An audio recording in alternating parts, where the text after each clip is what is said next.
The next game update, which is coming out pretty soon, will have all the current game quests available in both Amethyst and Slough Creek maps, just like they are in the Lost River DLC.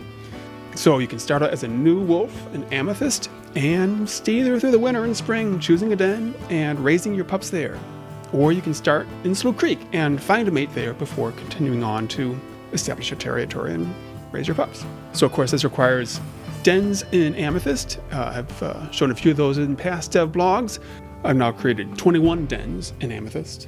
Last fall I did a dev blog about the Amethyst dens and where they are located, so you might want to check that out if you haven't seen it. But in short, because of the topography of the Amethyst map, there's only certain areas which are low enough in elevation and facing south, more or less, in order to be accessible basically to wolves in the early springtime. And that's basically along the Chalcedony watershed here and the Amethyst Creek and the little tributaries there. So in these two zones, the dens are on the south-facing slopes above these creeks. And because of this sort of weird kind of bifurcated placement of the dens, it didn't really work to have the initial no man's land or the territory be in the center of the map. So we have actually two choices now. When you start a new game in Amethyst, you can choose to have your no man's land along the western dens or along the eastern dens.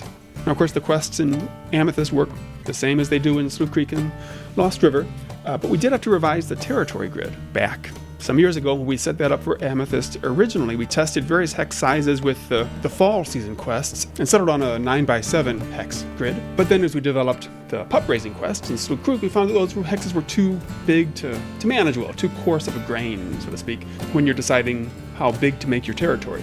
So we shrank the hexes and we carried over that size to Lost River as well. So now we've made the hexes in Amethyst match those in Slough Creek.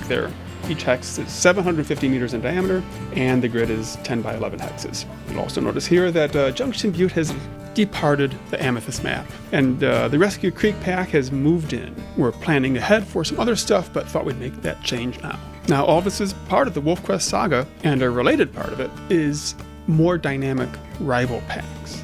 Raul is currently working on that. Won't be ready for a while, so until it is, you won't be able to move Slough Creek to Amethyst or back and forth, because we need that dynamic pack logic to track what's going on in the meantime.